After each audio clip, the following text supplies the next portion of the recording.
जी सत श्री अकाल जी। वाहिगुरू जी का खालसा वाहिगुरू जी की फतेह। एक तो बेनती ये करनी सी भी आपां जिवें साडी रवायत आ अखंड पाठ साहब रखा रहे हैं तो अखंड पाठ साहब का भोग इत्थे आपां पावांगे क्योंकि गल आए आ भी हुण गल्लां बहुत कह लियां आपां समझातियां सारिਆਂ ने समझ लियां ते जिहड़ी सिचुएशन बनी हुई है तुसीं ये देखो भी अज दी सिचुएशन भी ये आ भी मैनूं हुणे दस रहे सी भी बीजेपी बिहार च भी जित रही है ना। जे बिहार च जित रही आ तो सानूं ये समझ लेना चाहिए भी चाहे असीं लख बुरा कह दईए भी मोदी लख बुरा जी या अमित शाह या RSS जो कि है भी पंजाब लई बुरे भी आ पर वो किसी लई चंगे भी आ आपदियां लई।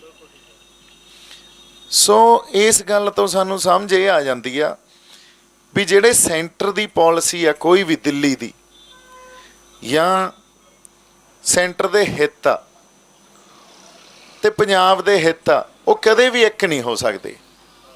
पंजाब दे हित कुछ होर होणगे, साडियां पॉलिसियां किसी होर ढंग नाल घड़ियां जाणगियां, उन्हां दियां पॉलिसियां किसी होर ढंग नाल उहदा बेसिक जिहड़ा एक इहदे च गल जिहड़ी मूल रूप च साडे समझण लई ये आ भी ये सभ्याचारां दा फर्क आ। साडा सभ्याचार साडी धरती नाल जुड़िया, सेंटर दा जिहड़ा सभ्याचार आ वो एक सेंट्रल इंडिया जिन्हों आपां कह दिंदे आ जिहदे च MP राजस्थान दिल्ली UP ये सारा मेन जिहड़ा उन्हां दा एक बिहार भी आ जांदा विच ही ते ये सेंट्रल इंडिया नाल जुड़ी हुई जिहड़ी सियासत आ वो दिल्ली की सियासत आ जिहदे चों हरियाणे नूं भी नाल रला लिया इन्हां ने। सो पंजाब अज इन्हां दा रौला कित्थे पै रहा, सेंटर का दिल्ली का रौला कित्थे पै रहा, रौला पै रहा कश्मीर नाल क्योंकि उन्हां दा सभ्याचार भी फर्क आ, कश्मीरियां ते बहुत जुल्म कर रहे आ ये। सो रौला पै रहा पंजाब नाल, साडे सभ्याचार नाल भी वखरे आ और आपां कह दिंदे आ यार सियासत की गल करी जाने, धर्म की गल नहीं करनी चाहिए पर धर्म ते सियासत उवें ही जुड़े हुए आ जिवें मीरी ते पीरी का सिद्धांत जुड़िया होया। ये गल आपां समझ लीए जदों मीरी ते पीरी दे दो निशान साहब लाए जाते हैं ना तो बिच ऐ जॉइंट कर दिता जाता उन्होंने, ये एक संकेतक गल आ भी ये वखरे नहीं आ। सो जिवें गुरु साहब ने कहा सी भी राज बिना ना धर्म चले है और धर्म बिना सब दले मले है। सो गल आए आ भी जे असीं अज गल करते हैं किसी फलसफे की, साडा धर्म की आ, साडा धर्म तो गुरु नानक साहब का फलसफा ते साडा धर्म आ सरबत दा भला। इक्को एक मेरे ख्याल च खिते च ये फलसफा घड़ा गया जिथे सरबत दे भले की गल की गई आ। रोज़ अरदास च असीं नानक नाम चढ़दी कला तेरे भाणे सरबत दा भला रोज़ मंगते हैं। सो हुण जदों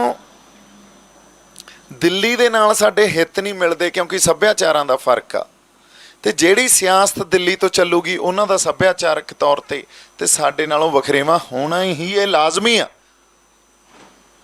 तुसीं ये देख लो भी जिथे जिथे दिल्ली की सियासत मंजूर आ उत्थे किसानी का घोल है नहीं, जिथे जिथे दिल्ली की सियासत मंजूर नहीं आ उत्थे किसानी का घोल आ ते उत्थे वो कल्ला पंजाब ही आ। हजे तो कश्मीर तो आपकी अड्ड लड़ाई लड़ी जाता, असीं किसानी की लड़ाई लड़ी जाने हुण क्योंकि जदों पॉलिसी बनती आ ये गल भी समझण वाली आ भी पॉलिसी जदों बनाई जाती है कोई वो किसी लई चंगी हुंदी है किसी लई माड़ी भी हुंदी है पॉलिसी।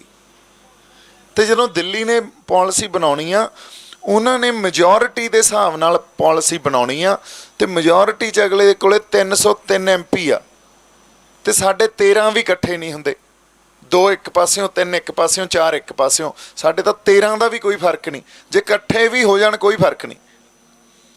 सो इहदा मतलब पंजाब की तो कोई से ही नहीं रही ना, साडी तां गल ही नहीं सुनी जानी, गल ही मेजोरिटी की चलनी है ते अगले कोले मेजोरिटी भी सुपर मेजोरिटी आ 303 बैठी है एक पासे जिहड़ी मर्जी पॉलिसी घड़ देण।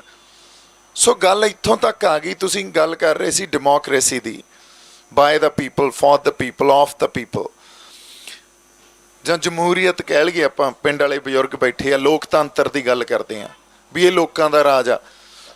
ਪਰ ਤੁਸੀਂ ਦੇਖੋ ਅੱਜ ਪੰਜਾਬ ਦੇ ਲੋਕ ਸੜਕਾਂ ਤੇ ਆ ਤੇ ਸਾਡੇ ਵਿਰੋਧ ਦੀ ਵੀ ਕੋਈ ਅਹਿਮੀਅਤ ਨਹੀਂ ਰਹੀ। ਸਿਸਟਮ ਦੇਖੋ ਤੁਸੀਂ, ਇਹਦਾ ਮਤਲਬ ਅਸੀਂ ਵਿਰੋਧ ਕਰ ਰਹੇ ਹਾਂ ਤੇ ਕਹਿ ਰਹੇ ਆ ਇਹ ਲੋਕਤੰਤਰ ਆ, ਤੇ ਲੋਕਾਂ ਦੇ ਵਿਰੋਧ ਦੀ ਕੋਈ ਮਹੱਤਤਾ ਨਹੀਂ ਹੈ। ਔਰ ਮਹੱਤਤਾ ਇੱਥੋਂ ਤੱਕ ਨਹੀਂ ਆ ਵੀ ਸਾਡੇ ਨਾਲ ਗੱਲ ਵੀ ਨਹੀਂ ਕਰਦੇ। ਚਲੋ ਗੱਲ ਤਾਂ ਕੀਤੀ ਜਾਣੀ ਜਾ ਸਕਦੀ ਹੈ ਨਾ, ਵੀ ਗੱਲ ਕਰੋ। 2 ਵਾਰੀ ਕਿਸਾਨ ਜਥੇਬੰਦੀਆਂ ਨੂੰ ਬੁਲਾ ਲਿਆ, ਉਹਨਾਂ ਨੂੰ ਜਲੀਲ ਕਰਕੇ ਤੋਰਿਆ। ਤੁਸੀਂ ਹੰਕਾਰੇ ਦੇਖੋ ਕਿੱਥੋਂ ਤੱਕ ਫਿਰਦੇ ਆ। ਫਿਰ ਪੀਯੂਸ਼ ਗੋਇਲ ਕਹਿੰਦਾ ਵੀ ਜੇ ਤੁਸੀਂ ਸਾਡੇ ਕਾਨੂੰਨ ਨਹੀਂ ਮੰਨਦੇ, ਰੇਲਵੇ ਮੰਤਰੀ ਆ, ਤੇ ਅਸੀਂ ਕੋਈ ਰੇਲਾਂ ਨਹੀਂ ਚਲਾਉਣੀਆਂ। ਵੀ ਜਿੱਧਰੋਂ ਉਹਨਾਂ ਦਾ ਪ੍ਰੈਸ਼ਰ ਪੈ ਰਿਹਾ ਉਹ ਪਾ ਰਹੇ ਆ। ਹੁਣ ਜਿਹੜੀ ਗੱਲ ਸਾਡੇ ਸਮਝਣ ਵਾਲੀ ਆ, ਜੇ ਸਾਡੇ ਵਿਰੋਧ ਦੀ ਮਹੱਤਤਾ ਨਹੀਂ ਆ ਜਾਂ ਅਹਿਮੀਅਤ ਨਹੀਂ ਆ, ਤੇ ਇਹ ਜਿਹੜਾ ਸਿਲਸਿਲਾ ਕਿਵੇਂ ਰਚਿਆ ਗਿਆ? ਤੁਹਾਡਾ ਵਿਰੋਧ ਵੀ ਉਦੋਂ ਹੀ ਉਹਦੀ ਅਹਿਮੀਅਤ ਹੁੰਦੀ ਆ ਜਦੋਂ ਤੁਹਾਡੀ ਆਪਦੀ ਪੋਜੀਸ਼ਨ ਬਹੁਤ ਤਕੜੀ ਹੋਵੇ।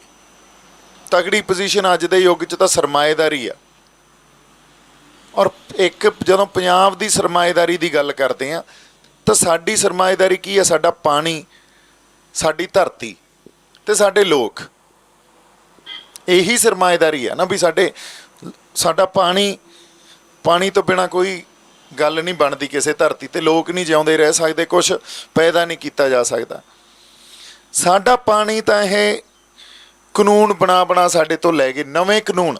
ਰਾਈਪੇਰੀਅਨ ਲਾਅ ਜਿਹੜਾ ਇੰਟਰਨੈਸ਼ਨਲ ਲਾਅ ਆ, ਉਹ ਕੁਛ ਹੋਰ ਕਹਿੰਦਾ। ਕਿਉਂਕਿ ਸਿੰਗਲ ਸਟੇਟ ਰਿਵਰ ਆ ਪੰਜਾਬ ਦੇ, ਜਿਹੜੇ ਪੰਜਾਬ ਦੇ ਦਰਿਆ, ਉਹ ਰਾਈਪੇਰੀਅਨ ਲਾਅ ਇਹ ਕਹਿੰਦਾ ਵੀ ਜੇ ਤੁਹਾਡੇ ਦਰਿਆ ਕਿਸੇ ਨਾਲ ਦੇ ਸੂਬੇ ਦੇ ਨਾਲ ਨਹੀਂ ਟੱਚ ਕਰਦੇ ਤੇ ਇਕੱਲੇ ਤੁਹਾਡੇ ਸੂਬੇ 'ਚ ਆ, ਤਾਂ ਉਹਦਾ ਹੱਕ ਸੂਬੇ ਵਾਲਿਆਂ ਦਾ ਹੁੰਦਾ ਉਸ ਪਾਣੀ 'ਤੇ। ਉੱਥੇ ਸੈਂਟਰ ਸਰਕਾਰ ਜਾਂ ਉਸ ਸੂਬੇ ਤੋਂ ਬਾਹਰ ਦੀ ਕੋਈ ਵੀ ਤਾਕਤ ਉਹਦੇ 'ਤੇ ਕੋਈ ਹੱਕ ਨਹੀਂ ਆਪਦਾ ਜਤਾ ਸਕਦੀ। ਇਹ ਇੰਟਰਨੈਸ਼ਨਲ ਲਾਅ ਆ। ਇਹਦੇ ਉਲਟ ਇਹਨਾਂ ਨੇ ਇੱਥੇ ਲਾਅ ਬਣਾ ਕੇ ਸਾਡੇ ਤੋਂ ਸਾਡਾ ਪਾਣੀ ਲੈ ਗਏ। ਤਾਂ ਸਰਮਾਏਦਾਰੀ ਦੀ ਪਹਿਲੀ ਗੱਲ, ਸਾਡੇ ਤੋਂ ਸਾਡਾ ਪਾਣੀ ਖੋਲਿਆ। ਅਸੀਂ ਆਪਦੀ ਗਰਾਊਂਡ ਵਾਟਰ, ਧਰਤੀ ਦੇ ਅੰਦਰਲਾ ਪਾਣੀ ਲਾਹ ਵਾਲਾ ਝੋਨੇ ਨੂੰ 10 ਫੁੱਟ ਤੋਂ 900 ਫੁੱਟ ਤੇ ਲੈ ਗਏ ਆ। ਸੋ ਸਾਨੂੰ ਸਮਝ ਨਹੀਂ ਆ ਰਹੀ, ਅਸੀਂ ਆਪਦਾ ਜਿਹੜਾ ਸਰਮਾਇਆ ਉਹਨੂੰ ਖਤਮ ਕਰ ਰਹੇ ਹਾਂ।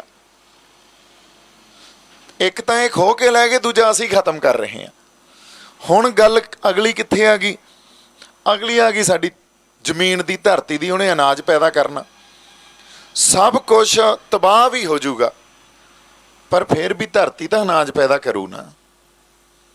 ਜੇ ਧਰਤੀ ਤੁਹਾਡੇ ਤੋਂ ਖੋਲੀ, ਮੰਨ ਲਓ ਸਾਡੇ ਕੋਲੇ ਕੁਛ ਨਹੀਂ ਕਰਨ ਨੂੰ, ਕੱਲ੍ਹ ਨੂੰ ਸੰਸਾਰ ਦੀ ਜੰਗ ਹੀ ਲੱਗ ਜਾਂਦੀ ਆ। ਕਰੋਨਾ ਆਇਆ ਸੀ, ਕਰੋਨਾ 'ਚ ਵੀ ਇਹ ਗੱਲ ਮੰਨੀ ਗਈ ਵੀ ਸਭ ਤੋਂ ਵੱਡੀ ਤਾਕਤ ਆ ਜਿਹੜੀ ਦੁਨੀਆ ਦੀ, ਉਹ ਅਨਾਜ ਆ। ਐਗਤੀ ਜਿਹੜਾ ਨੋਬਲ ਪ੍ਰਾਈਜ਼ ਮਿਲਿਆ ਨਾ, ਉਹ ਵੀ ਉਸ ਇੱਕ ਸੰਸਥਾ ਨੂੰ ਮਿਲਿਆ ਜਿਹਨੇ ਲੋਕਾਂ ਦੇ ਢਿੱਡ ਭਰੇ ਆ। ਵੀ ਇਹ ਢਿੱਡ ਭਰਨਾ ਸਭ ਤੋਂ ਵੱਡਾ ਪੀਸ ਅਚੀਵ ਕਰਨਾ ਹੁੰਦਾ, ਸਭ ਤੋਂ ਵੱਡੀ ਸ਼ਾਂਤੀ ਲੋਕਾਂ 'ਚ ਅਚੀਵ ਕਰਨੀ ਢਿੱਡ ਦੇ ਦੁਆਰਾ ਹੀ ਕੀਤੀ ਜਾ ਸਕਦੀ ਹੈ। ਤੇ ਜਿਹੜੀ ਸੰਸਥਾ ਨੇ ਢਿੱਡ ਭਰੇ ਆ, ਉਹਨਾਂ ਨੂੰ ਐਗਤੀ ਨੋਬਲ ਪ੍ਰਾਈਜ਼ ਮਿਲਿਆ। ਇਹਦਾ ਮਤਲਬ ਅਨਾਜ ਬਹੁਤ ਵੱਡੀ ਤਾਕਤ ਆ ਅੱਜ ਵੀ, ਤੇ ਅਨਾਜ ਧਰਤੀ ਨੇ ਪੈਦਾ ਕਰਨਾ। ਹੁਣ ਸਾਡੇ ਤੋਂ ਪਹਿਲਾਂ ਤਾਂ ਗ੍ਰੀਨ ਰੈਵੋਲਿਊਸ਼ਨ 'ਚ ਆ ਕੇ ਇਹਨਾਂ ਨੇ ਸਾਡੇ ਤੋਂ ਸਾਡੀ ਧਰਤੀ ਐਂ ਕਹਿ ਲਓ ਵੀ ਖੋਹ ਲਈ, ਕਿਉਂਕਿ ਅਸੀਂ ਕੋਈ ਬਾਹਲੀ ਵਧੀਆ ਸਿਹਤਮੰਦ ਧਰਤੀ 'ਤੇ ਫਸਲ ਨਹੀਂ ਉਗਾ ਰਹੇ। ਅੱਜ ਤੋਂ ਬਜ਼ੁਰਗ ਬੈਠੇ ਆ, ਤੁਸੀਂ ਦੱਸੋ ਵੀ ਅੱਜ ਤੋਂ 20-30 ਸਾਲ ਪਹਿਲਾਂ ਫਸਲਾਂ ਤੇ ਇੱਥੇ ਬਿਮਾਰੀਆਂ ਦਾ ਕੀ ਸਾਡੇ ਆਲਮ ਸੀ, ਤੇ ਅੱਜ ਕਿੱਥੇ ਬੈਠੇ ਹਾਂ ਅਸੀਂ? ਕੈਂਸਰ ਕਦੇ ਸੁਣਿਆ ਸੀ ਪੰਜਾਬ 'ਚ? ਕਦੇ ਚਮੜੀ ਦੇ ਰੋਗ ਸੁਣੇ ਸੀ ਪੰਜਾਬ 'ਚ? ਆ ਮਾਲਵਾ ਦੇਖੋ ਤੁਸੀਂ, ਮੈਨੂੰ ਲੱਗਦਾ ਹੁਣ ਲੋਕਾਂ ਨੂੰ ਹੌਲੀ ਹੌਲੀ ਕਪਾਹ ਤੇ ਨਰਮਾ ਉਹਨਾਂ ਨੂੰ ਭੁੱਲ ਹੀ ਜਾਣਾ ਵੀ ਕੋਈ ਫਸਲ ਵੀ ਹੁੰਦੀ ਸੀ। ਜਿਹੜੀ ਝੋਨਾ ਪੰਜਾਬ ਦੀ ਫਸਲ, ਕੁਦਰਤੀ ਫਸਲ ਨਹੀਂ ਆ ਸਾਡੀ। ਝੋਨਾ ਤਾਂ ਬੰਗਾਲ ਵਾਲੇ ਸਾਈਡ 'ਤੇ ਜਿੱਥੇ ਮੌਨਸੂਨ ਵੀ ਉਸ ਹਿਸਾਬ ਨਾਲ ਹੁੰਦਾ, ਪਾਣੀ ਖੜਾ ਰਹਿੰਦਾ, ਇਹ ਉਹਨਾਂ ਦੀ ਫਸਲ ਸੀ। ਸਾਡੀ ਤਾਂ ਝੋਨਾ ਫਸਲ ਹੀ ਨਹੀਂ ਸੀ। ਚਲੋ ਉਸ ਵੇਲੇ ਦੇਸ਼ ਨੂੰ ਉੱਥੇ ਭੁੱਖਮਰੀ ਪੈ ਜਾਣੀ ਸੀ। ਪੰਜਾਬ ਨੇ ਅੰਨ ਵੀ ਪੈਦਾ ਕਰਕੇ ਦਿੱਤਾ, ਪਰ ਅੰਨ ਪੈਦਾ ਕਰਨ ਦੇ ਨਾਲ ਨਾਲ ਅਸੀਂ ਆਪਦੇ ਪਾਣੀ ਦਾ, ਧਰਤੀ ਹੇਠਲੇ ਪਾਣੀ ਦਾ ਰੇਹਾਂ ਸਪਰੇਆਂ ਪਾ ਧਰਤੀ ਦਾ। ਤੇ ਸਾਡੇ ਤੁਸੀਂ ਨਾਲ ਦੇਖ ਲਓ ਵੀ ਜਿਹੜੇ ਪਹਿਲਾਂ ਸਾਡੇ ਰੁੱਖ ਹੁੰਦੇ ਸੀ, ਟਾਹਲੀਆਂ, ਕਿੱਕਰਾਂ, ਨਿੰਮ, ਤੂਤ, ਕਿੱਧਰ ਗਏ ਉਹ? ਕੋਈ ਹੋਰ ਵੀ ਬਹੁਤ ਤਰ੍ਹਾਂ ਦੇ ਹੁੰਦੇ ਹੋਣੇ ਆ। ਪਹਿਲਾਂ ਆ ਮਲਿਆਂ ਤੋਂ ਬੇਰ-ਬੂਰ ਖਾਂਦੇ ਹੁੰਦੇ ਸੀ, ਕੀ ਕੁਛ ਹੁੰਦਾ ਸੀ ਪੰਜਾਬ 'ਚ, ਪੀਲਾਂ ਸੁਣਦੇ ਹੁੰਦੇ ਸੀ। ਉਦੋਂ ਪਹਿਲਾਂ ਕੁਛ ਨਹੀਂ ਰਿਹਾ। ਇਹ ਸਾਡੇ ਸੱਭਿਆਚਾਰ ਦਾ ਹੀ ਇੱਕ ਹਿੱਸਾ ਸਭ ਕੁਛ। ਹੁਣ ਜਦੋਂ ਖੇਤੀ ਦੀ ਗੱਲ ਕਰਦੇ ਆ, ਖੇਤੀ 'ਚ ਕੱਲੀ ਫਸਲਾਂ ਬੀਜਣੀਆਂ ਤੇ ਵੱਢਣੀਆਂ ਖੇਤੀ ਨਹੀਂ ਆ। ਖੇਤੀ ਆ ਪਸ਼ੂ ਧਨ, ਰੁੱਖ, ਸੂਖਮ ਜੀਵ, ਧਰਤੀ ਦੇ ਥੱਲੇ ਜਿਹੜੇ ਗੰਡੋਏ ਹੁੰਦੇ ਅੱਜ ਕੱਲ੍ਹ ਸਾਨੂੰ ਉਹ ਵੀ ਨਹੀਂ ਦਿਖਦੇ। ਉਹ ਇੱਕ ਜੈਵਿਕ ਖਾਦ ਹੁੰਦੀ ਸੀ ਸਾਡੇ ਲਈ, ਵੀ ਵਾਹਤੀ ਨਾਲ ਹੀ ਜ਼ਮੀਨ ਵਿੱਚ ਹੀ ਉਹ ਵਾਹੇ ਗਏ ਤੇ ਉਹ ਜੈਵਿਕ ਖਾਦ ਦਾ ਕੰਮ ਕਰਦੇ ਸੀ। ਵਿੱਚ ਹੀ ਪੰਛੀ, ਚਿੜੀਆਂ, ਕਾਂ, ਤੋਤੇ, ਸਾਡੇ ਇੱਲਾਂ, ਗਿਰਜਾਂ ਕਿੱਧਰ ਗਈਆਂ? ਸਭ ਕੁਛ ਉਹ ਖੇਤੀ ਦਾ ਹੀ ਇੱਕ ਅੰਗ ਸੀ। ਹੱਡਾ ਰੋੜੀਆਂ ਹੁੰਦੀਆਂ ਸੀ, ਮੈਨੂੰ ਨਹੀਂ ਦਿਖਦੀਆਂ ਹੁਣ, ਕੋਈ ਹੱਡਾ ਰੋੜੀ ਵੀ ਹੋਊਗੀ ਪਿੰਡਾਂ 'ਚ। ਸੋ ਅਸੀਂ ਸਭ ਕੁਝ ਗਵਾ ਲਿਆ ਉਦੋਂ ਨਹੀਂ ਜਾ ਕੇ। ਅੱਜ ਆਹ ਕਾਨੂੰਨਾਂ ਦੇ ਅਧੀਨ ਜਿਹੜੇ ਨਵੇਂ ਬਣੇ ਆ, ਇਹਦੇ ਅਧੀਨ ਤਾਂ ਸਾਡੇ ਤੋਂ ਸਾਡੀ ਧਰਤੀ ਖੋਹ ਲੈਣੀ ਆ, ਤਾਂ ਸਾਡਾ ਦੂਜਾ ਸਰਮਾਇਆ ਵੀ ਗਿਆ। ਮਤਲਬ ਗੱਲ ਇਹ ਹੋ ਗਈ ਆ ਵੀ ਅਦਾਨੀ ਤੇ ਅੰਬਾਨੀ ਨੂੰ ਇਹ ਕਹਿਤਾ ਵੀ ਪੰਜਾਬ ਤੁਹਾਨੂੰ ਵੇਚਤਾ, ਜਾਂ ਪੰਜਾਬ 'ਚ ਆਪਦਾ ਜੋ ਕਰਨਾ ਕਰ ਲਾ। ਇਹ ਗੱਲ ਐਕਚੁਅਲੀ ਇਹ ਹੋਈ ਆ। ਇਹ ਤਿੰਨੇ ਕਾਨੂੰਨ ਵੱਖ-ਵੱਖ ਨਹੀਂ ਆ, ਇੱਕੋ ਹੀ ਆ। ਜੇ ਤੁਸੀਂ ਅਸਲ ਰੂਪ 'ਚ ਕਾਨੂੰਨ 'ਚ ਇਹਨਾਂ ਨੂੰ ਪੜ੍ਹੋਗੇ ਤਾਂ ਤਿੰਨੇ ਬੁਣਤੀ ਆਏ ਆ ਤਿੰਨਾਂ ਦੀ, ਵੀ ਇੰਨੇ ਢੰਗ ਨਾਲ ਬੁਣੇ ਗਏ ਆ। ਇਹ ਵੱਖ-ਵੱਖ ਇਹ ਕਹਿ ਰਹੇ ਆ ਵੀ ਤਿੰਨ ਕਾਨੂੰਨ ਲਾਗੂ ਹੋ ਗਏ, ਪਰ ਗੱਲ ਉਹ ਤਿੰਨੇ ਕਰਨੇ ਪਏ ਇਹਨਾਂ ਨੂੰ ਕਿਉਂਕਿ ਉਹਨਾਂ ਕੰਪਨੀਆਂ ਨੂੰ ਪੰਜਾਬ ਵੇਚ ਦਿੱਤਾ ਗਿਆ। ਅਸੀਂ ਜੇ ਸਿੱਧੀ ਗੱਲ ਕਰੀਏ ਤਾਂ ਉਹ ਐਂ ਹੋਈ ਆ ਗੱਲ। ਸੋ ਇਹਦਾ ਮਤਲਬ ਸਾਡੇ ਤੋਂ ਸਾਡੀ ਧਰਤੀ ਵੀ ਗਈ, ਪਾਣੀ ਗਿਆ, ਧਰਤੀ ਗਈ। ਹੁਣ ਧਰਤੀ ਦੇ ਨਾਲ ਇਹ ਰਿਸੋਰਸਿਸ ਇਹਨੂੰ ਕਹਿੰਦੇ ਆ, ਅੰਗਰੇਜ਼ੀ 'ਚ ਇਹਨੂੰ ਕਹਿੰਦੇ ਆ ਸਾਡੇ ਰਿਸੋਰਸਿਸ, ਸਾਡੇ ਸਰਮਾਏ, ਹੈ ਨਾ। ਧਰਤੀ ਦੇ ਨਾਲ ਜੇ ਧਰਤੀ ਜਾਂਦੀ ਆ ਤਾਂ ਜਿੰਨਾ ਪ੍ਰਵਾਸ ਅਸੀਂ ਆਪਦੀਆਂ ਜ਼ਮੀਨਾਂ ਵੇਚ ਭੇਜੀ ਜਾਂਦੇ ਆ, IELTS ਕਰਾ ਕੇ ਆਪਦੇ ਮੁੰਡਿਆਂ ਨੂੰ, ਕੁੜੀਆਂ ਨੂੰ, ਵੀ ਜਾਓ ਯਾਰ ਇੱਥੇ ਕੁਛ ਨਹੀਂ ਪਿਆ ਬਾਹਰ, ਇਹਨੇ ਹੋਰ ਵੱਧ ਜਾਣਾ। ਬਜ਼ੁਰਗ ਕਹਿਣਗੇ ਅਸੀਂ ਤਾਂ ਯਾਰ ਜਿਹੜੀ ਮਾੜੀ ਮੋਟੀ ਆਪਦੀ ਕੱਢਣੀ ਸੀ ਕੱਢ ਲਈ, ਤੇ ਤੁਸੀਂ ਐਂ ਕਰੋ ਇੱਥੇ ਕੁਛ ਨਹੀਂ, ਜਾਓ। ਤੇ ਜਦੋਂ ਸਾਨੂੰ ਸਾਡੀ ਧਰਤੀ ਨਾਲੋਂ ਖੋਰਤਾ, ਤੋੜਤਾ, ਫਿਰ ਕਿਹੜੇ ਸੱਭਿਆਚਾਰ ਦੀ ਗੱਲ ਕਰਦੇ ਹਾਂ ਅਸੀਂ? ਤਾਂ ਅੱਛਾ, ਪ੍ਰਵਾਸ ਦੇ ਨਾਲ ਕੀ ਹੁੰਦਾ? ਉਹ ਇਕੱਲਾ ਬੰਦਾ ਨਹੀਂ ਜਾਂਦਾ। ਅਸੀਂ ਮਿਹਨਤੀ ਲੋਕ ਸੀ। ਆ ਕੈਮੀਕਲ ਖੇਤੀ ਨੇ ਸਾਨੂੰ ਸਿਰਫ 2 ਮਹੀਨੇ ਕੰਮ ਰਹਿ ਗਿਆ, ਅਦਰਵਾਈਜ਼ ਬਾਕੀ 10 ਮਹੀਨੇ ਕੰਮ ਹੀ ਨਹੀਂ ਹੁੰਦਾ। ਤੇ ਜਦੋਂ ਤੱਕ ਅਸੀਂ ਕੰਮ ਨਹੀਂ ਕਰਦੇ, ਸਾਡਾ ਸਕਿੱਲ ਆ ਜਿਹੜਾ, ਸਾਡੇ ਕੋਲੇ ਬਹੁਤ ਵੱਡਾ ਸਕਿੱਲ ਸੀ, ਅਸੀਂ ਖੇਤੀ ਕਰ ਸਕਦੇ ਸੀ। ਖੇਤੀ ਕਰਨ ਦੇ ਸਾਨੂੰ ਸਾਰੇ ਢੰਗ ਆਉਂਦੇ ਸੀ, ਔਰ ਬਹੁਤ ਵੱਡੀ ਇੰਡਸਟਰੀ ਆ ਕਿਸਾਨੀ ਦੀ ਇੰਡਸਟਰੀ। ਉਹ ਸਾਡੇ ਤੋਂ ਖੋਲਿਆ, ਸਕਿੱਲ ਖੋਲਿਆ। ਤੇ ਜਦੋਂ ਇੱਥੋਂ ਪ੍ਰਵਾਸ ਹੋਇਆ ਤਾਂ ਉਹ ਸਕਿੱਲ ਤਾਂ ਖਤਮ ਹੀ ਹੋ ਜੂ ਨਾ। ਫਿਰ ਜੇ ਅਸੀਂ ਕਹਾਂਗੇ ਵੀ ਤੁਹਾਡੇ ਬਾਅਦ ਸਾਡੇ ਵਾਲੀ ਪੀੜ੍ਹੀ ਖੇਤੀ ਕਰ ਲੂਗੀ, ਨਹੀਂ ਕਰ ਸਕਦੀ। ਅਗਲੇ ਕਹਿਣਗੇ ਯਾਰ ਕੱਢਣ ਪਾਉਣ ਨੂੰ ਹੀ ਕੁਛ ਨਹੀਂ ਹੈ, ਤੇ ਕੰਪਨੀਆਂ ਦੇ ਥੱਲੇ ਕੰਟਰੈਕਟ ਲੇਬਰ ਬਣ ਕੇ ਕੰਮ ਕਰਨਾ, ਇਦੋਂ ਤਾਂ ਬਾਹਰ ਜਾ ਕੇ ਕੰਮ 4 ਪੈਸੇ ਤਾਂ ਕਮਾਊਂਗਾ। ਸੋ ਇਹਦਾ ਮਤਲਬ ਸਾਡੇ ਤੋਂ ਸਾਡਾ ਪਾਣੀ, ਸਾਡੇ ਤੋਂ ਸਾਡੀ ਧਰਤੀ, ਤੇ ਸਾਡੇ ਤੋਂ ਸਾਡੇ ਲੋਕ ਖੋਲੇ, ਫਿਰ ਕਿਹੜਾ ਸੱਭਿਆਚਾਰ ਬਚਦਾ? ਕਿਉਂ ਕਹਿ ਰਹੇ ਹਾਂ ਆਪਾਂ ਪੰਜਾਬ ਆਪਦੀ ਹੋਂਦ ਦੀ ਲੜਾਈ ਲੜ ਰਿਹਾ? ਇਸ ਕਰਕੇ।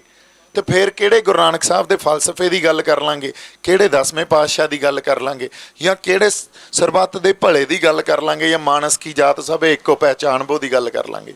ਇਹਦਾ ਸਭ ਕੁਝ ਹੀ ਹੱਥੋਂ ਨਿਕਲ ਜਾਣਾ। ਸੋ ਇਸ ਕਰਕੇ ਲੜਾਈ ਘਰਾਂ 'ਚ ਵੜ ਗਈ ਆ ਸਾਡੇ। ਜੇ ਲੜਾਈ ਘਰਾਂ 'ਚ ਵੜ ਗਈ ਆ ਤਾਂ ਅੱਜ ਇੱਕ ਪਾਸਾ ਹੀ ਆ। ਹੁਣ ਇੱਕ ਪਾਸੇ ਝੂਠ ਆ ਤੇ ਇੱਕ ਪਾਸੇ ਸੱਚ ਆ। ਹੁਣ ਫੈਸਲਾ ਅਸੀਂ ਕਰ ਲਈਏ ਵੀ ਕਿਹੜੇ ਪਾਸੇ ਖੜਨਾ। ਝੂਠ ਵਾਲੇ ਪਾਸੇ ਦਿੱਲੀ ਖੜੀ ਆ, ਕਿਉਂਕਿ ਕਿਸੇ ਨੂੰ ਕਿਸੇ ਦੇ ਧਰਤੀ ਤੋਂ, ਕਿਸੇ ਦੇ ਘਰ ਤੋਂ ਪੱਟਣਾ ਤਾਂ ਝੂਠ ਬੋਲ ਕੇ ਹੀ ਬੰਦਾ ਪੱਟਦਾ ਹੁੰਦਾ। ਇਹ ਤਾਂ ਸਾਡਾ ਘਰ ਆ ਨਾ, ਇੱਥੇ ਸਾਡੇ ਤਖਤ ਆ, ਸਾਡੇ ਫਲਸਫੇ ਆ, ਸਾਡਾ ਸੱਭਿਆਚਾਰ ਆ, ਸਾਡਾ ਇਤਿਹਾਸ ਇੱਥੇ ਪਿਆ, ਸਾਡੀ ਮਾਂ ਬੋਲੀ ਇੱਥੇ ਆ।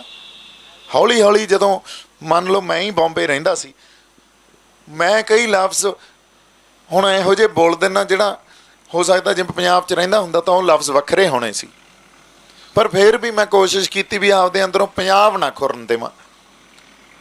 ਪਰ ਹਰ ਬੰਦਾ ਨਹੀਂ ਇਹ ਕੋਸ਼ਿਸ਼ ਕਰ ਸਕਦਾ, ਇਹਦੇ ਲਈ ਵੀ ਇੱਕ ਬਹੁਤ ਵੱਡੀ ਪ੍ਰੈਕਟਿਸ ਦੀ ਲੋੜ ਹੁੰਦੀ ਆ ਵੀ ਪੰਜਾਬ ਕਿਉਂ ਨਾ ਖੁਰੇ ਤੁਹਾਡੇ ਅੰਦਰੋਂ। ਹੁਣ ਜਦੋਂ ਨਵੀਆਂ ਧਰਤੀਆਂ 'ਤੇ ਜਾਵਾਂਗੇ, ਉੱਥੋਂ ਦਾ ਸੱਭਿਆਚਾਰ, ਉੱਥੋਂ ਦਾ ਕਲਚਰ, ਉੱਥੋਂ ਦੀ ਰਹਿਣੀ ਸਹਿਣੀ ਰਵਾਇਤਾਂ ਉਹਨਾਂ ਨੇ ਇਫੈਕਟ ਕਰਨਾ ਹੀ ਕਰਨਾ, ਜਿੰਨਾ ਮਰਜ਼ੀ ਦੂਰ ਰਹਿ ਜਾਈਏ ਅਸੀਂ। ਇਹਦਾ ਮਤਲਬ ਤੁਸੀਂ ਆਪਦਿਆਂ ਤੋਂ ਤਾਂ ਦੂਰ ਹੋ ਗਏ, ਆਪਦੀ ਪਛਾਣ ਤੋਂ, ਆਪਦੀ ਵਿਲੱਖਣਤਾ ਤੋਂ, ਆਪਦੀ ਹੋਂਦ ਤੋਂ ਦੂਰ ਹੋ ਗਏ ਅਤੇ ਕਿਸੇ ਹੋਰ ਸੱਭਿਆਚਾਰ ਨਾਲ ਜੁੜ ਗਏ।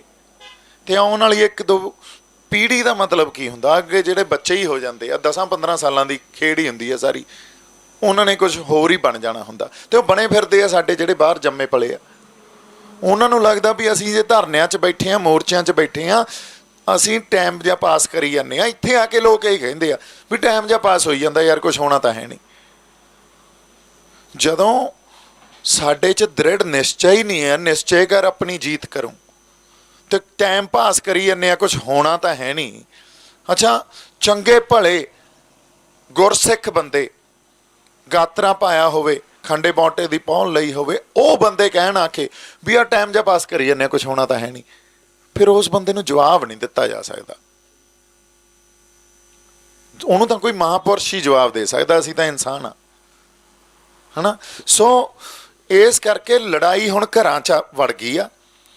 ਕਿਹੜੇ ਪਾਸੇ ਖੜਨਾ ਇਹ ਸਾਨੂੰ ਤੈਅ ਕਰਨਾ ਪੈਣਾ, ਸੱਚ ਵਾਲੇ ਪਾਸੇ ਆ ਕਿ ਝੂਠ ਵਾਲੇ ਪਾਸੇ ਆ। ਅਤੇ ਜਿੱਤ ਵੀ ਹੋਊਗੀ ਜੇ ਨਿਸ਼ਚਾ ਕਰ ਲਈਏ ਤਾਂ, ਕਿਉਂਕਿ ਗੱਲ ਆਏ ਆ ਵੀ ਵੱਡੇ ਵੱਡੇ ਹਿਟਲਰ ਵਰਗੇ, ਨੈਪੋਲੀਅਨ ਵਰਗੇ ਨਹੀਂ ਖੜ੍ਹੇ, ਹੋਰ ਬਹੁਤ ਵੱਡੀਆਂ ਤਾਕਤਾਂ, ਇੰਦਰਾ ਗਾਂਧੀ ਵੀ ਬਹੁਤ ਵੱਡੀ, ਇਹ ਨਹੀਂ ਕਿ ਮੈਂ ਵੀ ਸਾਡੇ ਵਾਲਿਆਂ ਨੇ ਸੋਧਤੀ ਸੀ, ਗੱਲ ਉਹ ਨਹੀਂ ਕਰ ਰਿਹਾ, ਪਰ ਆਪਦੇ ਉਸ ਟਾਈਮ 'ਚ ਬਹੁਤ ਵੱਡੀ ਤਾਕਤ ਸੀ। ਦੇਖੋ ਤੁਸੀਂ, ਚੋਣਾਂ ਹੋਣੀਆਂ ਸੀ, ਐਮਰਜੈਂਸੀ ਲਾ ਕੇ ਚੋਣਾਂ ਹੀ ਰੱਦ ਕਰਾਤੀਆਂ, ਜਦੋਂ ਐਂ ਲੱਗਦਾ ਸੀ ਉਹ ਵੀ ਡਿਕਟੇਟਰਸ਼ਿਪ ਹੀ ਸੀ ਵੀ ਹਾਰਾਂਗੇ। ਹੁਣ ਇਹਨਾਂ ਦਾ ਵੀ ਕੁਛ ਨਹੀਂ ਪਤਾ, ਜੇ ਇਹਨਾਂ ਨੂੰ ਲੱਗੇ ਨਾ 2024 'ਚ ਇਹ ਹਾਰਨਗੇ, ਇਹਨਾਂ ਦਾ ਕੁਛ ਨਹੀਂ ਪਤਾ। ਸਾਨੂੰ ਲੱਗਦਾ ਹੀ ਆ, ਤੁਹਾਨੂੰ ਲੱਗਦਾ ਹੀ ਆ ਵੀ ਡੈਮੋਕਰੇਸੀ ਆ, ਤੁਹਾਨੂੰ ਲੱਗਦਾ ਇਹ ਫੈਡਰਲ ਸਿਸਟਮ ਆ, ਤੁਹਾਨੂੰ ਲੱਗਦਾ ਸੈਕੂਲਰ ਆ।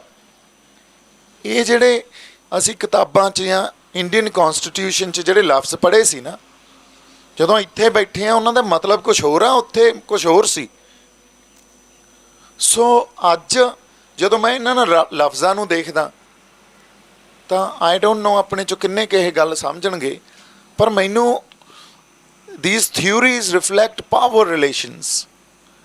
ਸੋ ਅੱਜ ਮੈਨੂੰ ਲੱਗਦਾ ਵੀ ਉਹ ਥਿਊਰੀਆਂ ਜਿਹੜੀਆਂ ਸੀ ਨਾ, ਉਹ ਪਾਵਰ ਰਿਲੇਸ਼ਨ ਨੂੰ ਰਿਫਲੈਕਟ ਕਰਦੀ ਆ, ਅਤੇ ਪਾਵਰ ਆ ਜਿਹੜੀ ਉਹ ਦਿੱਲੀ ਕੋਲੇ ਵੱਸਦੀ ਆ। ਪਾਵਰ ਨੂੰ ਇੰਨਾ ਸੈਂਟਰਲਾਈਜ਼ ਕਰ ਲਿਆ ਵੀ ਸਾਡੇ ਜੇ ਨੁਮਾਇੰਦੇ ਵੀ ਅਸੀਂ ਚੁਣ ਕੇ ਭੇਜੀਏ, ਉਹਨਾਂ ਦਾ ਕੋਈ ਉੱਥੇ ਰੋਲ ਨਹੀਂ, ਉਹਨਾਂ ਨੂੰ ਕੋਈ ਸੁਣਿਆ ਹੀ ਨਹੀਂ ਜਾਂਦਾ। ਅਤੇ ਪਾਵਰ ਨੂੰ ਇੰਨਾ ਸੈਂਟਰਲਾਈਜ਼ ਕਰ ਲਿਆ ਵੀ ਜੇ ਅੱਜ ਅਸੀਂ ਵਿਰੋਧ 'ਚ ਵੀ ਬੈਠੇ ਹਾਂ ਉਹਨਾਂ ਬਿੱਲਾਂ ਦੇ, ਸਾਡੀ ਆਵਾਜ਼ ਦੀ ਵੀ ਕੋਈ ਅਹਿਮੀਅਤ ਨਹੀਂ ਹੈ, ਜਿਵੇਂ ਮੈਂ ਕਿਹਾ। ਸੋ ਇਹਦਾ ਮਤਲਬ ਪਾਵਰ ਤਾਂ ਕਿਤੇ ਵੱਸਦੀ ਹੋਰ ਆ। ਹੁਣ ਲੜਾਈ ਆਪਾਂ ਕਿਸਾਨੀ ਦੇ ਘੋਲ 'ਚ ਆ, ਇੱਥੇ ਆ ਕੇ ਗੱਲ ਲੜਦੀ ਆ, ਅਗਲੇ ਕਹਿੰਦੇ ਲੜਾਈ ਤੁਸੀਂ ਯਾਰ ਕਿਸਾਨੀ ਦੀ ਕਰੀ ਜਾਂਦੇ ਹੋ, ਪਰ ਗੱਲਾਂ ਤੁਸੀਂ ਹੁਣ ਕਰੀਏ ਕੀ, ਇਹ ਇੰਟਰ ਰਿਲੇਟਡ ਆ, ਜੁੜੀਆਂ ਹੋਈਆਂ ਗੱਲਾਂ। ਅੱਜ ਲਓ ਹੁਣ MSP ਸਾਨੂੰ ਲੱਗਦਾ ਕਿਸਾਨ ਜਥੇਬੰਦੀਆਂ ਨੂੰ ਲੱਗੇ ਵੀ ਇਹ ਦੇ ਦੇਣਗੇ। ਜੇ MSP ਦੇ ਵੀ ਦਿੱਤੀ ਪਹਿਲਾਂ ਤਾਂ ਅਸੀਂ ਤਾਂ ਫਿਰ ਵੀ ਹਾਰੇ ਹੋਏ ਸਿਸਟਮ 'ਚ ਬੈਠੇ ਹਾਂ, ਜਿੱਥੇ ਸਭ ਕੁਝ ਹਾਰ ਕੇ ਬੈਠ ਗਏ। ਅੱਛਾ, ਅੱਵਲ ਤਾਂ MSP ਇਹਨਾਂ ਨੇ ਦੇਣੀ ਨਹੀਂ, ਦੇਣੀ ਉਦੋਂ ਆ ਜਦੋਂ ਇਹਨਾਂ ਨੂੰ ਲੱਗਿਆ ਵੀ ਹੁਣ ਸਾਡੇ ਤੋਂ ਹੱਲ ਨਹੀਂ ਹੋ ਰਹੀ ਸਿਚੁਏਸ਼ਨ, ਅਤੇ ਪੰਜਾਬ 'ਚ ਮਾਹੌਲ ਕਿਸੇ ਹੋਰ ਪਾਸੇ ਨੂੰ ਜਾ ਸਕਦਾ, ਅਤੇ ਬਹੁਤ ਵੱਡੀ ਇੱਕ ਲੋਕ ਲਹਿਰ ਪੈਦਾ ਹੋ ਗਈ ਆ। ਉਦੋਂ ਪਹਿਲਾਂ ਇਹਨਾਂ ਨੇ ਸੰਘਰਸ਼ ਨੂੰ ਕਮਜ਼ੋਰ ਕਰਨਾ, ਕਿਸੇ ਹੋਰ ਪਾਸੇ ਨੂੰ ਲਿਜਾਣਾ, ਆਪਦੀਆਂ ਚਾਲਾਂ ਆਪਦੀਆਂ ਸਾਜ਼ਿਸ਼ਾਂ ਘੜਨੀਆਂ। ਅੱਛਾ, ਜੇ ਉਹ ਸਭ ਕੁਝ ਨਹੀਂ ਚੱਲਿਆ ਫਿਰ ਕਹਿਣਗੇ ਲਓ 2 ਸਾਲ ਦਿੱਤੀ, 4 ਸਾਲ ਦਿੱਤੀ MSP, ਪਰ ਉਹਦੇ ਨਾਲ ਸਾਡਾ ਮਸਲਾ ਨਹੀਂ ਹੱਲ ਹੁੰਦਾ। ਕਿਉਂ ਨਹੀਂ ਹੱਲ ਹੁੰਦਾ? ਕਿਉਂਕਿ ਸਾਡੇ ਕੋਲ ਜਿਹੜਾ ਖੇਤੀਬਾੜੀ ਦਾ ਮਾਡਲ ਆ ਨਾ, ਉਹ ਫੇਲ ਹੋ ਗਿਆ। ਜਦੋਂ ਖੇਤੀਬਾੜੀ ਦਾ ਮਾਡਲ ਫੇਲ ਹੋਇਆ ਜਿਹੜਾ ਦਿੱਲੀ ਤੋਂ ਚੱਲਦਾ ਸੀ, ਤੇ ਸਾਨੂੰ ਪੰਜਾਬ ਨੂੰ ਪੰਜਾਬ ਪੱਖੀ ਆਪਦਾ ਇੱਕ ਖੇਤੀਬਾੜੀ ਦਾ ਮਾਡਲ ਹੁਣ ਘੜਨਾ ਪੈਣਾ, ਔਰ ਉਸ ਮਾਡਲ ਨੂੰ ਘੜ ਕੇ ਉਹਨੂੰ ਲਾਗੂ ਕਰਾਉਣਾ ਪੈਣਾ। ਜਦੋਂ ਤੱਕ ਅਸੀਂ ਆਪਦਾ ਪੰਜਾਬ ਕੇਂਦਰਿਤ ਖੇਤੀਬਾੜੀ ਮਾਡਲ ਘੜ ਕੇ ਉਹਨੂੰ ਲਾਗੂ ਨਹੀਂ ਕਰਾਉਂਦੇ, ਸਾਡੇ ਖੇਤੀਬਾੜੀ ਮਸਲਿਆਂ ਦਾ ਹੱਲ ਨਹੀਂ ਹੁੰਦਾ। ਖੁਦਕੁਸ਼ੀਆਂ ਰਹਿਣਗੀਆਂ, ਕਰਜ਼ੇ ਰਹਿਣਗੇ, ਹੋਰ ਵਧਣਗੀਆਂ ਆਉਣ ਵਾਲੇ ਟਾਈਮ 'ਚ। ਹੁਣ ਅਸੀਂ ਕਹਿ ਦਿੰਦੇ ਹਾਂ ਕੋਈ ਨਹੀਂ ਯਾਰ, ਅੱਜ ਤੁਸੀਂ ਕਾਨੂੰਨ ਵਾਪਸ ਲੈ ਲਓ, ਅਸੀਂ ਆਪੇ ਦੇਖ ਲਾਂਗੇ। ਪਰ ਇਹ ਤਾਂ ਫਿਰ ਅਸੀਂ ਸਾਡੇ 'ਚ ਇਨਸੈਂਸਿਟਿਵਨੈਸ ਨੂੰ ਕੀ ਕਹਿੰਦੇ ਆ, ਸੰਵੇਦਨਸ਼ੀਲਤਾ, ਹਾਂਜੀ ਉਹ ਲਫ਼ਜ਼ ਸੰਵੇਦਨਸ਼ੀਲਤਾ ਹੁੰਦੀ ਹੈ, ਇੱਕ ਅਸੰਵੇਦਨਸ਼ੀਲਤਾ ਹੁੰਦੀ ਹੈ, ਹੈ ਨਾ। ਹਾਂ, ਆੜਾ ਮੂਹਰੇ ਲਾ ਦਿਓ ਬਸ। ਤਾਂ ਸਾਡੇ ਕੋਲੇ ਜੇ ਅਸੀਂ ਇੰਨੇ ਨਿਰਦਈ ਹੋ ਗਏ ਨਾ ਵੀ ਜਿਹੜੇ ਬੰਦੇ ਸਾਡੇ ਮਰੀ ਜਾਂਦੇ ਆ ਉਹ ਇਕੱਲੀ ਰੱਸਿਆਂ 'ਤੇ ਲਮਕਦੇ ਨਹੀਂ, ਉਹਦੇ ਪਿੱਛੇ ਅਸੀਂ ਉਹਦੀ ਜ਼ਿੰਦਗੀ 'ਚ ਦੇਖੀਏ ਤਾਂ ਕਿੱਡੇ ਸਟ੍ਰੈਸ 'ਚ ਪਰਿਵਾਰ ਰਿਹਾ ਹੋਣਾ, ਆਪ ਉਹਦੀ ਜ਼ਿੰਦਗੀ 'ਚ ਕਿੰਨਾ ਸਟ੍ਰੈਸ ਹੋਣਾ ਵੀ ਯਾਰ ਮੈਂ ਇਸ ਫੈਸਲੇ ਤੱਕ ਪਹੁੰਚ ਗਿਆ ਵੀ ਮੈਂ ਆਪਦੀ ਜਾਨ ਹੀ ਖ਼ਤਮ ਕਰਦਾ, ਹੁਣ ਜਿਉਣ ਦਾ ਕੋਈ ਉਹ ਹੀਲਾ ਹੀ ਨਹੀਂ ਰਿਹਾ, ਮੈਂ ਨਹੀਂ ਜਿਉਂ ਸਕਦਾ। ਸੋ ਇੱਕ ਬੰਦਾ ਜਦੋਂ ਮਰਦਾ ਪੂਰਾ ਪਰਿਵਾਰ ਮਰ ਜਾਂਦਾ ਨਾਲ। ਤੇ ਕਈ ਤਾਂ ਅਸੀਂ ਦੇਖਿਆ ਪਰਿਵਾਰਾਂ ਦੇ ਪਰਿਵਾਰ ਖੁਦਕੁਸ਼ੀਆਂ ਕਰਕੇ। ਤੇ ਜੇ ਐਡਾ ਵੱਡਾ ਉਭਾਰ ਅਸੀਂ ਕਹਾਂਗੇ ਵੀ ਆਇਆ ਤੇ ਅਸੀਂ ਆਪਦੇ ਪੱਕੇ ਹੱਲ ਨਾ ਕਰੀਏ, ਫਿਰ ਅਸੀਂ ਵਫਾਦਾਰ ਨਹੀਂ ਆ ਪੰਜਾਬ ਪ੍ਰਤੀ। ਫਿਰ ਅਸੀਂ ਬਸ ਉੱਤੋਂ ਜੇ ਕੰਮ ਕਰੀ ਜਾਂਦੇ ਹਾਂ ਵੀ ਕੋਈ ਨਹੀਂ ਯਾਰ, ਆ ਕਿਰਾਂ ਗਲੇ ਪਿਆ ਸੱਪ, ਮਰਿਆ ਸੱਪ ਗਲੋਂ ਲਾ ਲਓ, ਫੇਰ ਦੀ ਫੇਰ ਦੇਖਾਂਗੇ। ਤਾਂ ਅਸੀਂ ਇਹਦਾ ਮਤਲਬ ਮਰਨਾ ਤਾਂ ਨਿਸ਼ਚਿਤ ਆ, ਇਹਨੂੰ ਮਾੜਾ ਜਿਹਾ ਲੰਬਾ ਕਰ ਦਿੰਦੇ ਆ। ਫਿਰ ਕਿਉਂ ਨਾ ਅੱਜ ਹੀ ਜੇ ਮਰਨਾ ਹੀ ਆ, ਔਰ ਉਹ ਵੀ ਅਸੀਂ ਰੋਜ਼ ਤੰਗ ਹੋ ਕੇ ਮਰਨਾ, ਫਿਰ ਅੱਜ ਹੀ ਸਹੀ। ਤੇ ਕੀ ਪਤਾ ਅੱਜ ਜਿੱਤ ਜੀਏ। ਗੱਲ ਇਹ ਹੈ ਨਾ, ਜੇ ਲੜਾਂਗੇ ਤਾਂ ਦੋਨੇ ਪਾਸੇ ਆ ਨਾ। ਇੱਕ ਪਾਸੇ ਤਾਂ ਚਲੋ ਆਪਾਂ ਮੰਨ ਲਿਆ ਵੀ ਸਾਡਾ ਕੁਛ ਨਹੀਂ ਹੋਣਾ, ਤੇ ਇੱਕ ਪਾਸੇ ਜਿੱਤ ਪਈ ਆ। ਤੇ ਜੇ ਅਸੀਂ ਲੜਦੇ ਹਾਂ ਔਰ ਇਕੱਠੇ ਹੋ ਕੇ ਲੜਦੇ ਹਾਂ, ਤੇ ਸਾਨੂੰ ਲੱਗਦਾ ਵੀ ਅਸੀਂ ਆਪਦੇ ਪੰਜਾਬ 'ਚ ਆਪਦਾ ਖੇਤੀਬਾੜੀ ਮਾਡਲ ਵੀ ਲਾਗੂ ਨਹੀਂ ਕਰਾ ਸਕਦੇ, ਫਿਰ ਉਹ ਸਿਸਟਮ ਦਾ ਕੋਈ ਫਾਇਦਾ ਨਹੀਂ ਸਾਨੂੰ। ਸੋ ਜੇ ਇਕੱਠੇ ਹੋ ਕੇ ਲੜਾਂਗੇ, ਆਪਦਾ ਖੇਤੀਬਾੜੀ ਮਾਡਲ ਅਸੀਂ ਲਾਗੂ ਕਰਾ ਸਕਦੇ ਹਾਂ। ਔਰ ਐਡਾ ਵੱਡਾ ਉਭਾਰ ਆ, ਅਸੀਂ ਸੜਕਾਂ 'ਤੇ ਬੈਠੇ ਹਾਂ, ਧਰਨਿਆਂ 'ਤੇ, ਮੋਰਚਿਆਂ 'ਤੇ ਬੈਠੇ ਹਾਂ। ਸਾਡੇ ਵਰਗੇ ਸ਼ਹਿਰਾਂ 'ਚ ਰਹਿਣ ਵਾਲੇ ਵੀ ਇੱਥੇ ਆ ਗਏ, ਆਪਦਾ ਉਹ ਇੱਕ ਜੀਵਨ ਸ਼ੈਲੀ ਛੱਡ ਕੇ ਵੀ ਆ ਗਏ। ਇਹਦਾ ਮਤਲਬ ਕਿਤੇ ਨਾ ਕਿਤੇ ਉਭਾਰ ਤਾਂ ਹੈਗਾ ਨਾ, ਸੱਟ ਤਾਂ ਵੱਜੀ ਆ ਨਾ ਅੰਦਰ। ਜੇ ਸੱਟ ਵੱਜੀ ਆ, ਉਹ ਜਬੇ ਬਾਣ ਲੱਗ ਗਏ, ਉਹ ਤਬੇ ਰੋਸ ਜਾਗੇ ਵਾਲੀ ਗੱਲ ਆ। ਹੁਣ ਅਗਲੀ ਗੱਲ ਵੀ ਪੰਜਾਬ ਦਾ ਭਲਾ ਵੀ ਤਾਂ ਜੇ ਆਪਾਂ ਸੰਘਰਸ਼ 'ਚ ਰਹੀਏ ਤਾਂ। ਇਹ ਸਿੰਘ ਵੀ ਇਹੀ ਕਹਿੰਦੇ ਹੁੰਦੇ ਸੀ ਵੀ ਜਾਤ ਗੋਤ ਸਿੰਘਣ ਕੀ ਦੰਗਾ ਹੀ ਸਤਿਗੁਰ ਤੇ ਮੰਗਾ। ਕਿਉਂਕਿ ਜਦੋਂ ਤੱਕ ਸਾਡੇ ਕੋਲੇ ਅਸੀਂ ਇਸ ਸਿਸਟਮ 'ਚ ਸੰਘਰਸ਼ ਨਹੀਂ ਕਰਾਂਗੇ, ਸਾਡਾ ਭਲਾ ਨਹੀਂ ਹੋ ਸਕਦਾ। ਸਾਡੇ 'ਚ ਕੌਮੀਅਤ ਦਾ ਅਹਿਸਾਸ ਵੀ ਸੰਘਰਸ਼ ਨਹੀਂ ਦੇਣਾ, ਸਾਡੇ ਹੱਕਾਂ ਦਾ ਸਾਡੇ 'ਚ ਅਹਿਸਾਸ ਵੀ ਇਸ ਸੰਘਰਸ਼ ਨੇ ਦੇਣਾ। ਹੱਕਾਂ ਪ੍ਰਤੀ ਜਾਗਰੂਕ ਕਰਕੇ ਉਹਨਾਂ ਨੂੰ ਲੈਣਾ ਕਿਵੇਂ ਆ, ਉਹ ਵੀ ਸੰਘਰਸ਼ 'ਚੋਂ ਹੀ ਪਤਾ ਲੱਗਣਾ। ਤੇ ਇਸ ਖਾਤਰ ਤੁਹਾਨੂੰ ਕੱਲੀ ਜੇ ਆਪਾਂ ਕਹੀਏ ਮੋਰਚਿਆਂ 'ਚੋਂ, ਚਲੋ ਇੱਥੋਂ ਇੱਕ ਤਾਂ ਆਪਾਂ ਗੱਲ ਇਹ ਕਰ ਲਈਏ ਵੀ ਅਸੀਂ ਜੀ ਇਹ ਤੋਂ ਬਾਅਦ ਜੇਲ੍ਹਾਂ ਭਰਦੇ ਹਾਂ, ਪ੍ਰੈਸ਼ਰ ਹੀ ਪਾਉਣਾ ਨਾ ਸਰਕਾਰ 'ਤੇ। ਗੱਲ ਤਾਂ ਪ੍ਰੈਸ਼ਰ ਪਾਉਣੀ ਹੁੰਦੀ ਆ ਵੀ ਸਰਕਾਰ ਸਾਡੇ ਨਾਲ ਬੈਠੇ, ਸਾਨੂੰ ਸਾਡੇ ਹੱਕ ਦੇਵੇ। ਜਦੋਂ ਅਸੀਂ ਅੱਜ ਖੜੇ ਕਿੱਥੇ ਹਾਂ? ਖੜੇ ਅਸੀਂ ਉੱਥੇ ਹਾਂ, ਆਪਾਂ ਬਾਰ-ਬਾਰ ਕਹਿੰਦੇ ਹਾਂ ਯਾਰ ਗੁਲਾਮ ਹੋ ਗਏ। ਕਿਉਂ ਹੋ ਗਏ? ਗੁਲਾਮੀ ਤਾਂ ਉਦੋਂ ਸਾਨੂੰ ਅਹਿਸਾਸ ਹੁੰਦਾ ਜਦੋਂ ਸਾਡੇ ਫੈਸਲੇ ਅਸੀਂ ਆਪ ਨਾ ਕਰ ਸਕੀਏ। ਸਾਡੇ ਫੈਸਲੇ ਤਾਂ ਦਿੱਲੀ ਕਰਦੀ ਆ। ਸੋ ਫਿਰ ਇਸ ਸਿਸਟਮ 'ਚ ਤਾਂ ਅਸੀਂ ਗੁਲਾਮ ਹੀ ਰਹੇ ਨਾ, ਤੇ ਸਾਡੀ ਵਿਰੋਧਤਾ ਦਾ ਵੀ ਕੋਈ ਅਹਿਮੀਅਤ ਨਹੀਂ ਆ।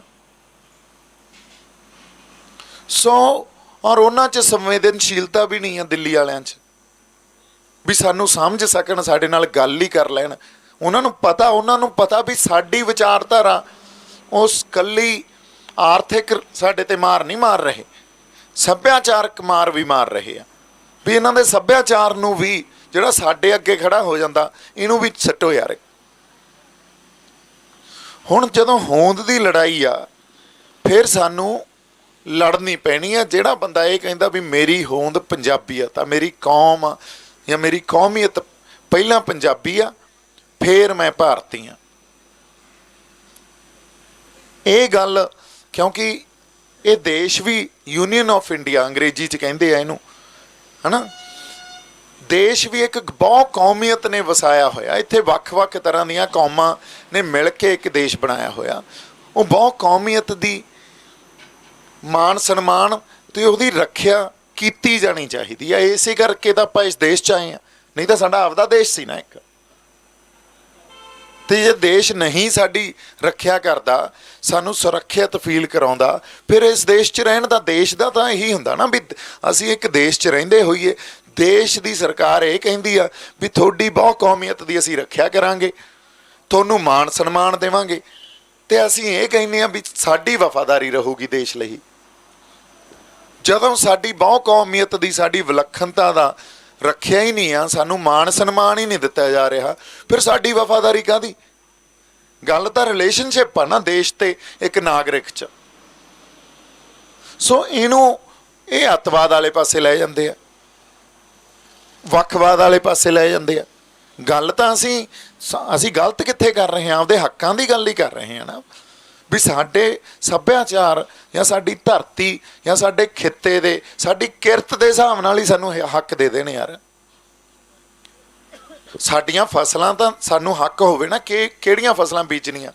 ਅੱਛਾ, ਇਹ ਨਹੀਂ ਵੀ ਆਪਾਂ ਬੀਜਾਂਗੇ ਨਹੀਂ, ਪਰ ਉਹ ਖਰੀਦਣ ਦੇ ਹੀ ਨਹੀਂ।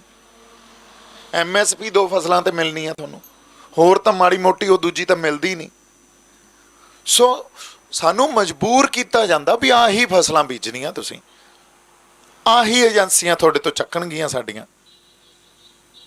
ਪੰਜਾਬ ਸਰਕਾਰ ਅੱਜ ਚਾਹ ਕੇ ਵੀ ਆਹ 3 ਬਿੱਲ ਜੇ ਪਾਸ ਕਰਤੇ, ਉਹਨਾਂ ਨੇ ਬਿੱਲ ਪਾਸ ਨਹੀਂ ਕੀਤੇ, ਹਜੇ ਇੰਟਰੋਡਿਊਸ ਹੀ ਕੀਤੇ ਆ ਵਿਧਾਨ ਸਭਾ 'ਚ।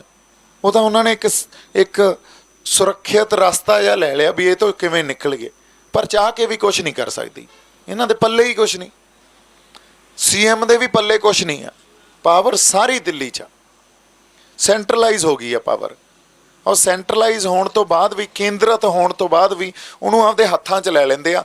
ਅੱਜ ਪਾਵਰ ਮੋਦੀ ਤੇ ਅਮਿਤ ਸ਼ਾਹ ਦੇ ਕੋਲ ਹੀ ਆ, ਬਾਕੀ ਤਾਂ ਮੋਹਰਾਂ ਲਾਉਂਦੇ ਆ ਉੱਥੇ। ਤੇ ਸਾਨੂੰ ਆਪਸ 'ਚ ਲੜਾਈ ਜਾਣਗੇ, ਵੰਡੀ ਜਾਣਗੇ। ਹੁਣ ਤੁਸੀਂ ਇਹ ਦੇਖੋ, ਆਪਾਂ ਗੱਲ ਕਰਦੇ ਸੀ ਬਿਹਾਰ 'ਚ ਚੋਣਾਂ ਹੋਈਆਂ, BJP ਜਿੱਤ ਰਹੀ ਆ। ਇਹਦਾ ਮਤਲਬ ਸਾਡੇ ਲਈ ਮੋਦੀ ਮਾੜਾ, ਉਹਨਾਂ ਲਈ ਚੰਗਾ, ਤਾਂ ਹੀ ਅਗਲੇ ਨੇ ਵੋਟਾਂ ਪਾਈਆਂ। ਪਰ ਸਾਡੇ ਵਾਲਿਆਂ ਤੇ ਕੀ ਕਰਤਾ? ਸਾਡੀ ਜਿਹੜੀ ਲੀਡਰਸ਼ਿਪ ਸੀ ਉਹ ਸਾਡੇ ਲਈ ਚੰਗੀ ਹੋਣੀ ਚਾਹੀਦੀ ਸੀ ਨਾ, ਜੇ ਉਹਨਾਂ ਲਈ ਮਾੜੀ ਆ ਤਾਂ। ਪਰ ਸਾਡੀ ਲੀਡਰਸ਼ਿਪ ਸਾਡੇ ਲਈ ਵੀ ਮਾੜੀ ਹੋ ਗਈ ਤੇ ਉਹਨਾਂ ਲਈ ਵੀ ਮਾੜੀ ਹੋ ਗਈ। ਸਾਡੇ ਵਾਲਿਆਂ ਨੂੰ ਤਾਂ ਡਿਸਕ੍ਰੈਡਿਟ ਹੀ ਕਰਤਾ, ਔਰ ਇਹ ਸਾਜ਼ਿਸ਼ਾਂ ਅਧੀਨ ਹੋਇਆ। ਅੱਜ ਸਾਡੇ ਕੋਲੇ, ਪੰਜਾਬ ਕੋਲੇ ਲੀਡਰ ਨਹੀਂ ਆ ਕੋਈ। ਮੈਨੂੰ ਇੱਕ ਲੀਡਰ ਪੋਲੀਟੀਕਲ ਦਿਖਾ ਦਿਓ ਜਿਹਦੇ ਤੇ ਅਸੀਂ ਭੇਜ ਸਕਦੇ ਹੋਈਏ ਵੀ ਬਾਈ ਅੱਖਾਂ ਬੰਦ ਕਰਕੇ ਆਹ ਬੰਦੇ ਤੇ ਲਾ ਦਿਓ, ਇਹਦੇ ਇੰਨੀ ਹੱਥ ਖੜਾ ਕਰ ਦਿਓ ਤੇ ਇਹਦੇ ਤੇ ਆਪਾਂ ਭੇਜ ਸਕਦੇ ਹਾਂ। ਕੋਈ ਮੈਨੂੰ ਸਮਾਜਿਕ ਬੰਦਾ ਹੀ ਦਿਖਾ ਦਿਓ ਜਿਹਦੇ ਤੇ ਭੇਜ ਸਕਦੇ ਹੋਈਏ। ਕੋਈ ਬੰਦਾ ਮੈਨੂੰ, ਕੋਈ ਧਾਰਮਿਕ ਲੀਡਰ ਹੀ ਦਿਖਾ ਦਿਓ ਵੀ ਆਹ ਖੜਾ ਬਾਈ, ਆਹ ਸ਼ਖਸੀਅਤ ਆ ਜਿਹਦੇ ਤੇ ਅਸੀਂ ਭੇਜ ਸਕਦੇ ਹਾਂ। ਸਾਡੇ ਕੋਲੇ ਨਹੀਂ ਆ। ਔਰ ਅਸੀਂ ਗੱਲ ਕਰਦੇ ਹਾਂ ਗੁਰੂ ਨਾਨਕ ਸਾਹਿਬ ਦੇ ਫਲਸਫੇ ਦੀ, ਅਸੀਂ ਗੱਲ ਕਰਦੇ ਹਾਂ ਸ਼੍ਰੀ ਅਕਾਲ ਤਖਤ ਸਾਹਿਬ ਦੀ, ਅਸੀਂ ਗੱਲ ਕਰਦੇ ਹਾਂ ਮੀਰੀ ਤੇ ਪੀਰੀ ਦੀ ਸਿਧਾਂਤ ਦੀ। ਸਾਡਾ ਇਤਿਹਾਸ ਦੇਖ ਲਓ, ਸਾਡੀਆਂ ਸ਼ਖਸੀਅਤਾਂ ਦੇਖ ਲਓ, ਪਰ ਅੱਜ ਕਿੱਥੇ ਖੜੇ ਹਾਂ? ਸੋ ਜੇ ਹੁਣ ਵੀ ਨਾ ਜਾਗੇ, ਤੇ ਜੇ ਹੁਣ ਵੀ ਅਸੀਂ ਇਹੀ ਕਰੀ ਗਏ ਵੀ ਆਪਸ 'ਚ ਲੱਤਾਂ ਖਿੱਚ ਲਓ, ਇੱਕ ਦੂਜੇ ਤੇ ਤੌਹਮਤਾਂ ਲਾ ਦਿਓ, ਇਸ ਟਾਈਮ ਤਾਂ ਸਾਡਾ ਮਕਸਦ ਇੱਕ ਹੋਣਾ ਚਾਹੀਦਾ, ਲੜਾਈ ਆ ਦਿੱਲੀ ਨਾਲ। ਆਪਦੇ ਵਾਲਿਆਂ ਨੇ ਕਹੋ ਜੀ, ਉਹੀ ਗੱਲ ਆ ਵੀ ਇਕੱਠੇ ਹੋ ਕੇ ਜਦੋਂ ਮਿਸਲ ਕਾਲ 'ਚ ਮਿਸਲਾਂ ਲੜਦੀਆਂ ਸੀ ਨਾ, ਉਹ ਮਤਾ ਪਾ ਕੇ ਇਕੱਠੀਆਂ ਹੁੰਦੀਆਂ ਸੀ। ਜਦੋਂ ਬਾਹਰੀ ਹਮਲਾ ਹੁੰਦਾ ਸੀ ਆਪਸ 'ਚ, ਜਦੋਂ ਹਮਲਾ ਨਹੀਂ ਸੀ ਤਾਂ ਫਿਰ ਉਹ ਆਪਸ 'ਚ ਲੜਦੇ ਰਹਿੰਦੇ ਹੁੰਦੇ ਸੀ। ਪਰ ਫਿਰ ਨਾਅਰਾ ਦਿੰਦੇ ਸੀ, ਜੇ ਪੰਥ ਹੀ ਨਹੀਂ ਰਹਾ ਤਾਂ ਗ੍ਰੰਥ ਕੌਣ ਮੰਨੇਗਾ। ਅੱਜ ਜੇ ਗ੍ਰੰਥ ਹੀ ਨਹੀਂ ਰਹਾ ਤਾਂ ਫਿਰ ਪੰਥ ਕੌਣ ਮੰਨੇਗਾ? ਹੁਣ ਸਾਡੇ ਤੇ ਤਾਂ ਬਾਹਲਾ ਗ੍ਰੰਥ ਦਾ ਮਤਲਬ ਸਾਡਾ ਸੱਭਿਆਚਾਰ ਆ ਨਾ। ਹੁਣ ਸਾਡੇ ਤੇ ਬੜਾ ਵੱਡਾ ਹਮਲਾ ਹੋ ਰਿਹਾ, ਔਰ ਲੜਾਈ ਵੀ ਆਖਰੀਆਂ ਲੜਾਈਆਂ 'ਚ ਲੜੀ ਜਾਂਦੇ ਆ, ਇਹ ਤੋਂ ਬਾਅਦ ਉੱਠਣ ਜੋਗੇ ਵੀ ਨਹੀਂ ਰਹਿਣਾ।